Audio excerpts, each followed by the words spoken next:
My village wife became a city queen and forgot me. The morning sun rose gently over the small village of Umuaka.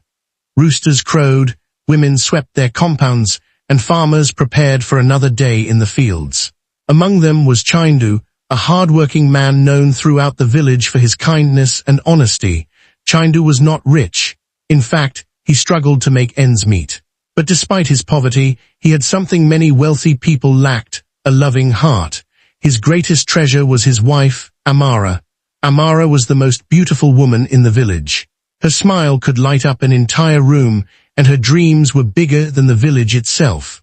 While other women were content with their simple lives, Amara often spoke about the city. One day, she would say, "I will live in a big house and run my own business."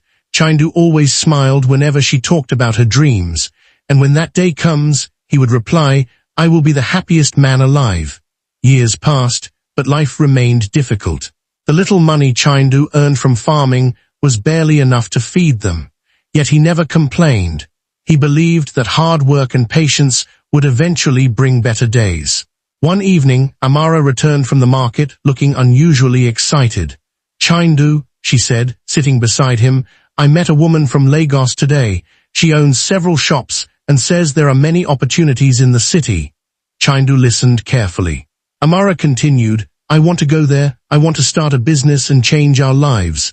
The request shocked him. "The city?" he asked. "Yes," Amara replied. "If I stay here forever, my dreams will die." That night, Chindu could hardly sleep. The thought of being separated from his wife broke his heart, but he loved her too much to stand in the way of her dreams. A few weeks later, he made a painful decision. He sold the small piece of land he had inherited from his father. It was the only valuable thing he owned. Friends and relatives thought he was making a mistake.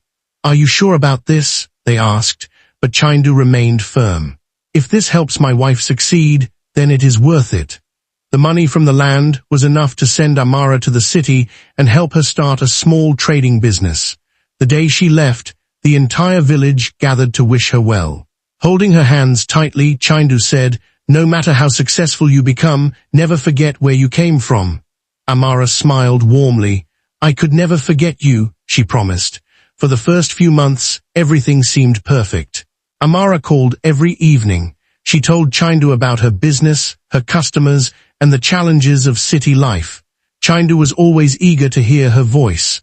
As time passed, her business began to grow. She moved from a tiny roadside stall to a proper shop. Then she opened a second shop, then a third. Money started flowing in. People in the village